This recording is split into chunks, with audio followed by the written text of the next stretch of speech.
Hello, people. I am back. This is S.STREET Media, brought to you by 905fm.net. This is the Black Raspberry Radio Show, coming back to you again on this Monday and Tuesday night at 8 o'clock.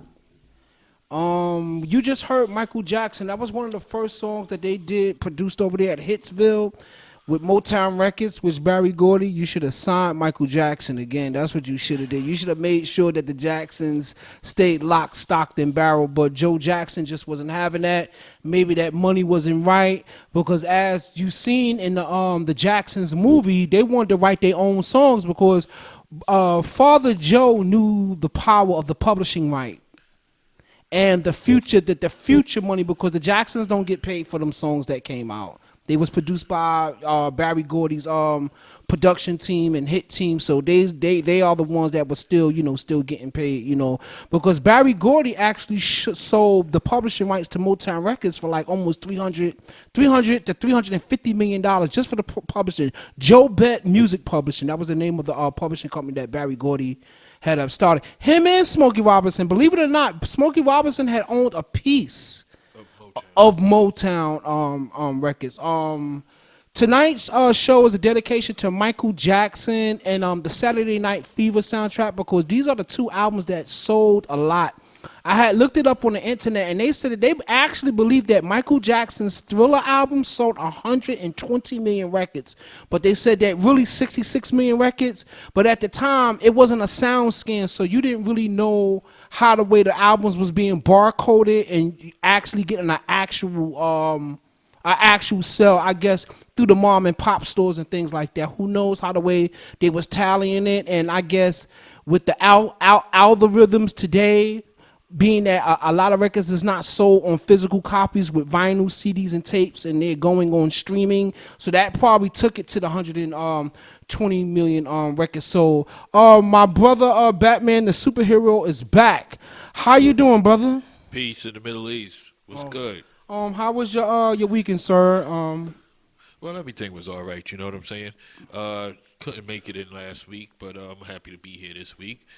Big shout out to all our listeners and viewers, and Yes, we need the viewership to go up, which as far as S.STREET Media pushing out the signal, and it's like S.STREET Media is like the Interscope. They are the distributor of the of this audio and of this visual. And in the words of KRS-One, I'm still number one.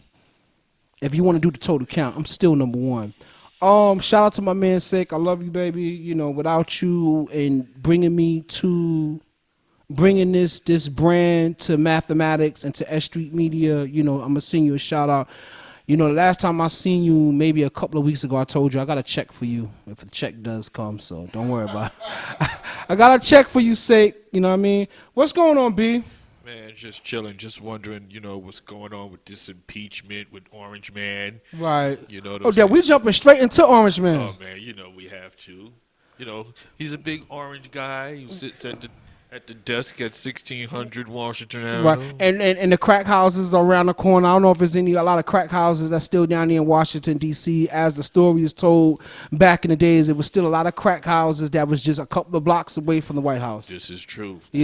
And it's crazy because I'm looking at the impeachment and Orange Man. Yo, Trump, you know what? I ain't going to disrespect you like that, because it's crazy, because all the money that you helped that guy get from my neighborhood, damn, a lot of it, you know what? I ain't going to say that because I don't, I don't want to be no rat, as they say. But a lot of your money that you helped Mike Tyson get went back into the street, and I guess it bought a lot of kids ice cream and thing like that, couple of sandwiches. Watch what you say. You don't want to be on a celebrity boxing match. Not with that guy. Not with that guy right there. But you know what? The impeachment, you know what's crazy with the impeachment? They're trying to rat on him. And it's like, y'all evidence is not so solidified, because it's like the United States, y'all been fixing elections for centuries. The CIA has gone into other countries and taken down dictators and established democracies. And I mean, we have been a rogue country. I mean, we are the new Roman Empire.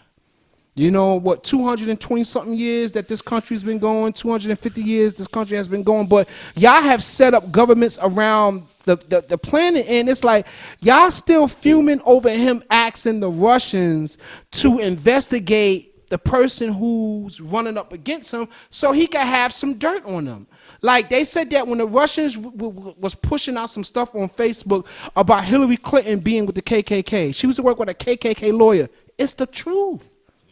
She wasn't always like that. You was a Dixiecrat. Joe Biden, you too. You know, so it's like, Oliver North, I know that you pushed a lot of cocaine into my neighborhood, and I always tell y'all, if y'all watch Snowfall, y'all would see that where all the cocaine was coming from at the time. Not all of it, but they needed money to fund the war, and Oliver North kind of took the rap that he was pushing the drugs, and he did not push it back up to George Bush, Papa Bush, and did not push it back to Ronald Reagan.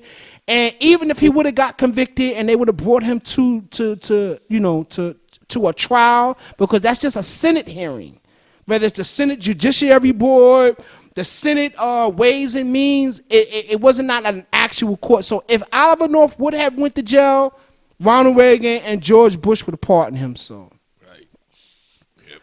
you know, I'm gonna jump back to Michael Jackson, and like I said, you know, tonight, you know, we're gonna do our little talking, and Brother Math is gonna go into the songs of the Saturday Night Fever soundtrack, the Thriller soundtrack, not the Thriller soundtrack, the Thriller album, and the Living Off the War album. And I didn't look up the stats on Living Off the War, but I looked up the stats on the Saturday Night Fever soundtrack, which is the highest selling soundtrack of all time at almost 56 to 57 million records. But Thriller, I didn't know that Thriller sold so many records, which in my taste buds, I prefer Saturday Night Fever soundtrack because it was more songs that I like, more songs that my mother liked. Like, my mother wasn't dancing to Thriller. My mother was not dancing to Beat It. My mother wasn't dancing to Billie Jean. My mother was dancing to More Than a Woman. Right, right. Staying Alive. You know, If I Can't Have You, you know what I'm saying? Those real good disco songs. But the Living Off the War album was a hyper disco album, I think, you know, produced by Quincy Jones, and that was the transition when Michael Jackson left his brothers, because those albums that they did after they left Motown was considered flops. They did go gold, but they was considered flops.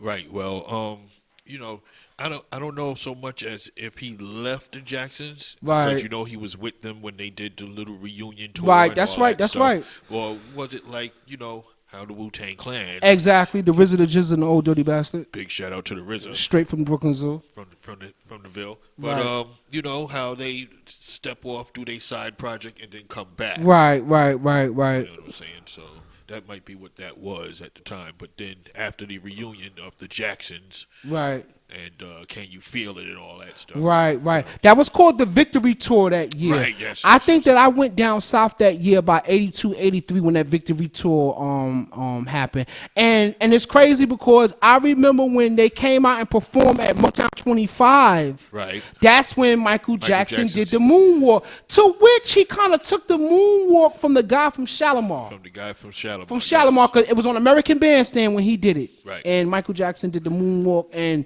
people thought that you know, he created it. Like, are you going to be on the dance floor doing a moonwalk if you're dancing with a girl? Maybe you're doing a moonwalk around her in a circle. I mean, if you want to get out the situation, you do the moonwalk and you just get away. Yeah. So all praise we do to Michael Jackson. I know that you got caught up in your situations with, you know, a lot of those little boys, and you know, I don't want to tarnish your image, but I think that you should have had a lot of women with all that money that you was getting, Brother Mike, you know. Webster. He had Webster there. You supposed to have Brooke Shields at the time, Michael, not Webster? What's wrong with you? He had Webster as a pet. And Bubbles. And Bubbles. And the monkey. All that money, and then you kind of denounced your dad, saying that, you know, I lost my childhood, and I know that I have mentioned this on a couple of podcasts. It's like, Brother Mike, if it wasn't for Brother Joe Jackson, y'all would have still been in Gary, Indiana, and the turnout probably wouldn't have been what it was. And Joe Jackson, thank you for whooping them kids' asses, making sure that they popped them strings right, making sure that they did those dance moves right, and making sure that y'all had money to feed your family. And we got Janet Jackson out of that, out of that situation there. Oh yeah. Yeah. You know. Yep. You know what else we was talking about? We was talking about Whitney Houston, and I know I had said this last week also. Another great artist that has left us and, that had passed away. And my mother, like I said, Whitney Houston's first album is inside the crates of albums that I have in the house. And my mother was tight that Whitney Houston had won at the American Music Awards twice, and Anita Baker is caught up in the rapture. Yo, to the Black Raspberry Music World Universe, y'all know that Caught Up in the Rapture is my favorite song of all time, and probably one of my favorite R&B albums of all time. And Whitney Houston won it at the American Music Awards for Best Album. I don't want to say it was for Best R&B Album, because I think Anita Baker won for Best New Artist. They gave her that one. And, they had gave it to, Whitney Houston. Like Brother Mav said, Brother Clive Davis made sure that it happened. And shout out to Clive Davis, because without Clive Davis, no Bad Boy, no Biggie Smalls, no Craig Mack. Truth. Yeah. What else is going on in this psych world that you want to mention, Batman? Talk to me, brother. Well, right now, I'm kind of, feeling really good right now because of my friend Jose Cuervo. Jose Cuervo, y'all should send us a boatload of money, because we always have y'all sitting out there drinking a white liquor, because when you drink a brown liquor, it's a lot of sugar in there. And us Negroes going into Thanksgiving, which we kind of protest about, the white man coming giving the Indians smallpox, and the Negroes that did sell out of Africa before the slave trade. And we kind of like eating macaroni salad, baked macaroni and cheese, and cornbread, and stuffing. And a Negro gonna say, "Where's the Hennessy?" Like, yo, those carbohydrates and that sugar is killing us, brother. Hey. So drink either wine, drink a light liquor that looks like water. Stay away from that brandy. Stay away from that bourbon, and stay away from that cognac. Yak. Yak. You gotta stay away from that. Yak makes you quack, baby. Yak makes you quack, and most of the time, on Thanksgiving, people like to speak truth serum. I had put up a post on Facebook. Did you see the Temptations movie? Yes, I did. There was a part when the guy is singing at the piano. Yes, Paul Williams. That's the one that passed away. No, that's the actor's name. That I guess. No, that's the name of the member of the Temptations. He that died. Was singing at the piano. At the piano. Oh man, that was such a beautiful song. And shout out to whoever that actor was. I can't think of his name. Oh, that I don't know. Oh man, you killed that song, man. Because I was looking at it, and I always love when you got a person that can sing live. And you can sing with a group of people, it's either at a funeral, no studio mic, no auto-tune, no nothing. You just got that piano or that guitar, and you just kicking that thing out. And such a very beautiful song. That's why I love R&B, because R&B is rhythm and blues is so beautiful. It's so beautiful, man. It's beautiful. That play on Broadway right now. Right, they do have a Temptations show. Yeah. What is it? Ain't Too Proud. Right. Too Proud to Beg, maybe. But I hear that's doing really well. That's good. That's good. I'm happy for that. Yeah, yes. I would like to go see it. I've never been to a Broadway play. Right. They need to take a lot of the Negroes that's out, say in the communities, the youngins, to really get to see these kind of shows. Maybe some of you people in your community-based organizations could get up some kind of grants or something like that, and get these children out there to see where the R&B sound comes from. Because without the Temptations, no New Edition. Right. Without the Temptations, no Blackstreet. Without the Temptations, no Jodeci. So things like that. Shout out Jackson 5. No Jackson 5. That's right. Yeah. And it's crazy because without James Brown, because I'm gonna tell you, Michael Jackson dance and style After James Brown. is after James Brown.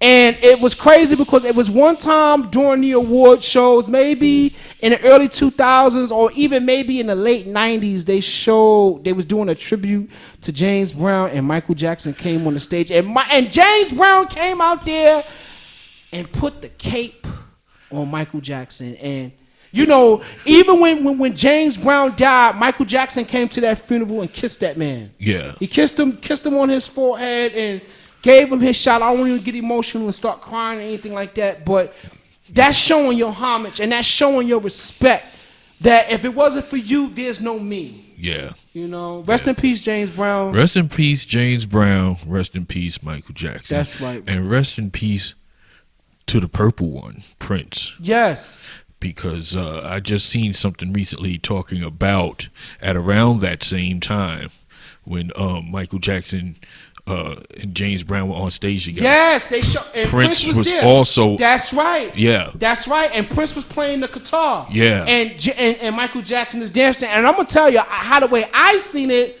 Prince, you was cutting that eye over at Michael Jackson because the Purple Rain album was out at that same time. Yep. And the Purple Rain movie was out. Yep. That Purple Rain album was out, but Thriller was still killing it. Yep. So. Yeah, but there was like a little beef between Prince and Michael Jackson. And it's a shame that they didn't do something together. Yes. And letting pride get in the way of greatness, of something great that y'all both could have produced together. Yeah, this is true. You know, it would have been a great thing to see. Yes, and Prince was a very good songwriter and a very good musician. The one thing I could say about Mike that he learned from his dad, and I'm going to jump to that Thriller album, when Michael Jackson probably got all that bread off the Living Off the Wall album, he just knew. When those people was in there writing them songs and producing them songs, let me buy them songs. Let me buy them songs off of you because them songs that they play with Whitney Houston does not get no money.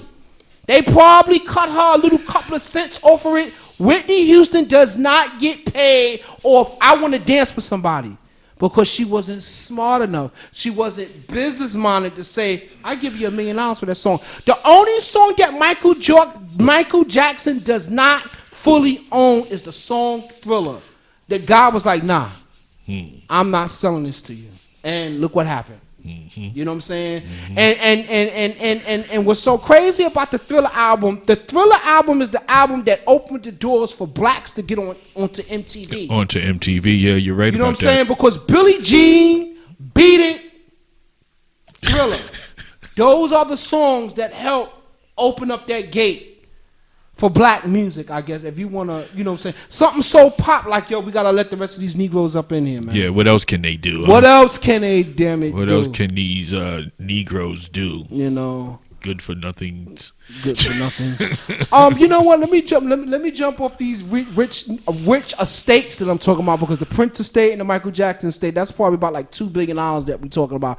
I want to talk about Mr. Bloomberg, which he's about 60 or 70, 80 billion dollars deep in his pocket because even during the stock market crash, whether you had a 401k, a CD, because my cousin Gary, shout out to my cousin Gary, you know, I'm glad he's back home with his family. Big shout out to Gary. And he would always say, boy, where's your CDs at? And where's your 401k? And I was telling my mother, I was like, you know what? That Negro be getting me so angry, but when truth is truth, truth is truth. Negro, where is your 401? And where is your CD? And where is your mutual funds? You know what I'm saying? So it's like during that time when the stock market did crash, a lot of people lost a lot of money. So I stopped kind of putting it in. But Bloomberg kept winning. Whether you lose or whether you win, Bloomberg always kept winning. And even when he was the mayor of New York, for you to jump back into the Democratic, I'm a Democrat now, and you go to the black church and try to garnish you some votes, you's a sucker. You know what I'm saying? For you to even, you know, because for you to really push the issue of I want the cops to just jump out and stop and frisk people without probable cause, without quote unquote reasonable reasonable suspicion, that's considered illegal search and seizure. That's probably maybe the Fourth Amendment or maybe the Fifth Amendment. That's within the Fifth Amendment. That you just can't hop out and check me because I live in a bad neighborhood. So I guess if I lived on 42nd Street, maybe you would have searched me. That's a lie because I've been searched and checked there too. Ever since when Giuliani had came in with the stop and frisk, Bloomberg manifested and kept going on for his 12 years in term, which he bought his last term in, and all the rest of you Negro Democrats that sit in the seats, you sorority people, even all the way into Brownsville, y'all allowed that man to do what he do because, it was a bag of money, a bag of money for y'all. But you won't get my vote. And again, if you Negroes vote for Bloomberg, you're just as worse as me voting for Donald Trump on the Mike Tyson ticket. How you feel, B? Talk to the people, man. Hey, I just like to give a few shout outs right now to a man on YouTube known as Dane Calloway. Right. Dane Calloway is a good young black brother who has done a lot of research and investigations on things concerning blacks and black history. Right. You know what I'm saying? What did he say, brother? Well, I just recently was watching him just earlier last week, and he was explaining how we can possibly get land that is owed to us. Right. Sort of like the reparations thing. Right. But will the white, will our fellow citizens that are of the Caucasoid race, will they be willing to just give it up like that?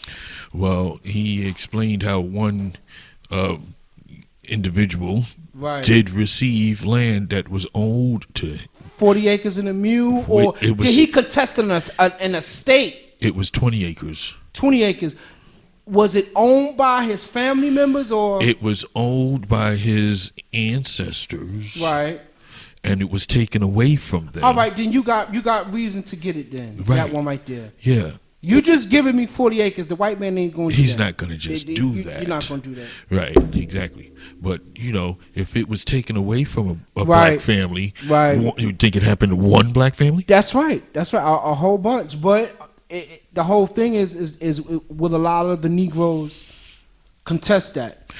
Well, I mean, that's why he does these little shows and things like that to even try to put information like that out there and how to go about doing it. Right. Kanye West's thing, not to cut you off, B, Kanye West been saying that too. Mm-hmm. Even though people's looking at Kanye West as he's crazy and he using God and the church, to go #1 Billboard and, #1 on the charts and things like that. He said that instead of you focusing on, I guess, Louis Vuitton, you need to be focused on purchasing you some land. This is the truth, and I agree with his statement, even though I'm one of those who looks at him with the side eye like, yes, something's wrong with you. Right. You know what I'm saying? But when you're saying something right, then you're saying something right. That's right.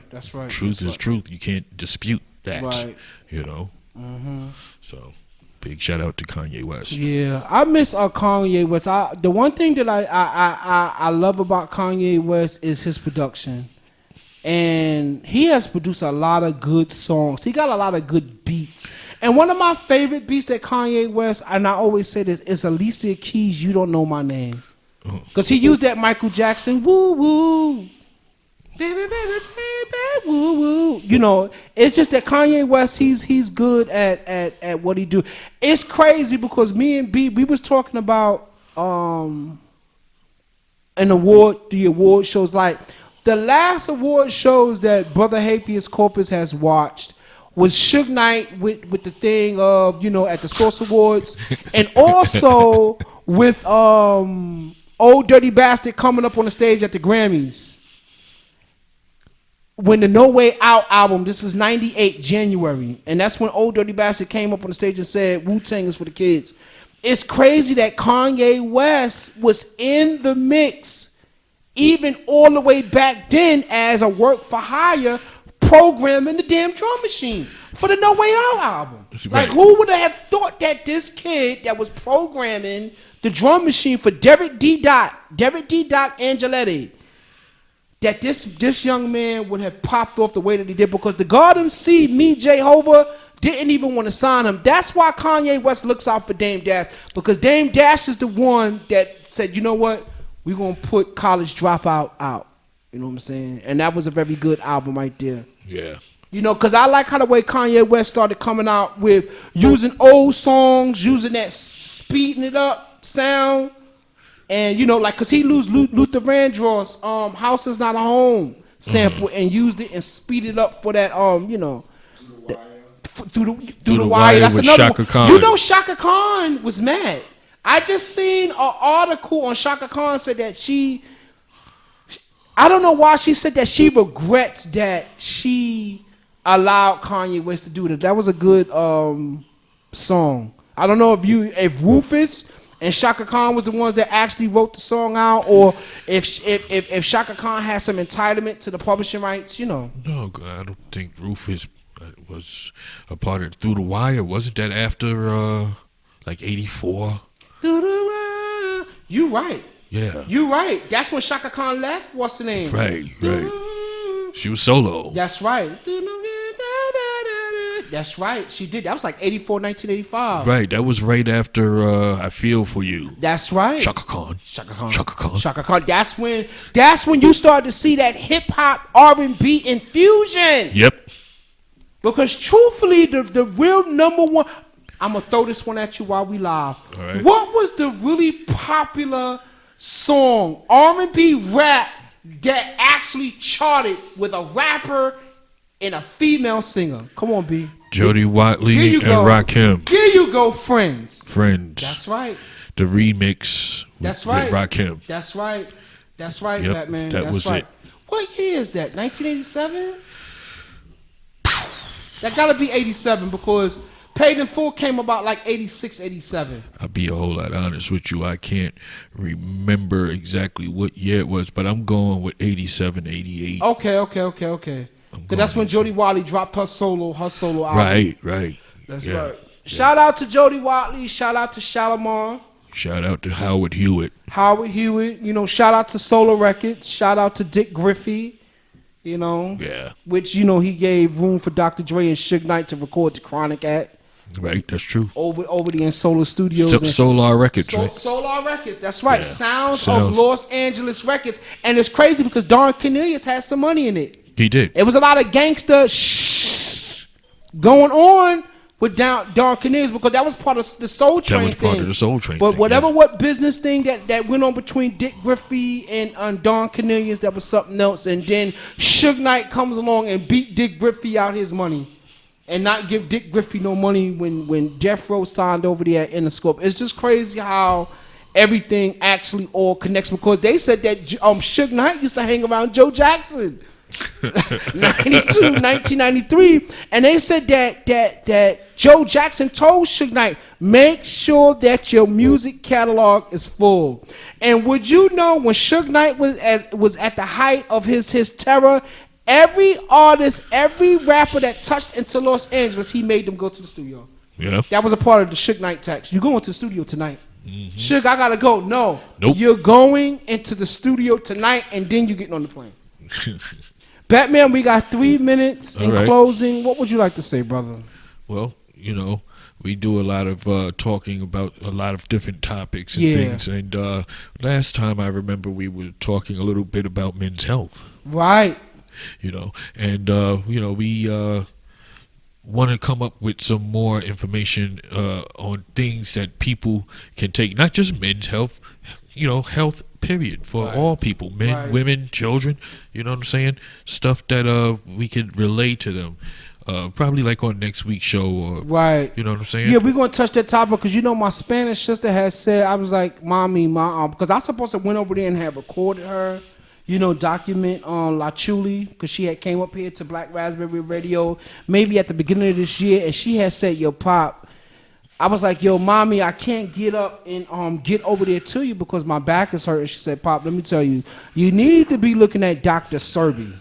Dr. Sebi. It's Dr. Sebi. And for her to be a Nieta from the other side of town, I was just kind of surprised. I'm like, wow, that's a dark-skinned Negro you're talking about. I know he speaks Spanish and he's Honduras, but he's a dark-skinned Negro. And she was like, yo, you need to be watching him, because what you need to do is need to be meditating and praying right, You need to be eating right, and you also need to be fasting. That's right. With your fat self. She didn't say that, but that's what I know. You know that's what she meant. She wanted to say that.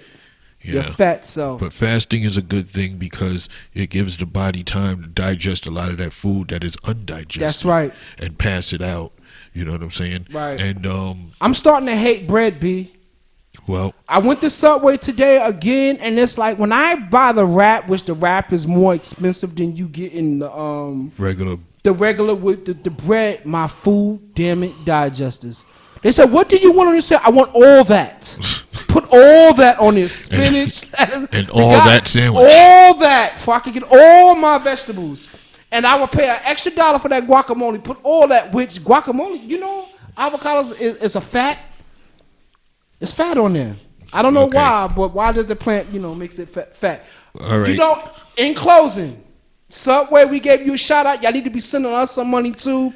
In closing, peace, love, and soul. I love y'all people for tuning in. Thanks, mommy, for sharing my video. I'm happy my cousin Gary is back in town, down there in the South, down there in that Confederate state. I love y'all. Peace. Peace.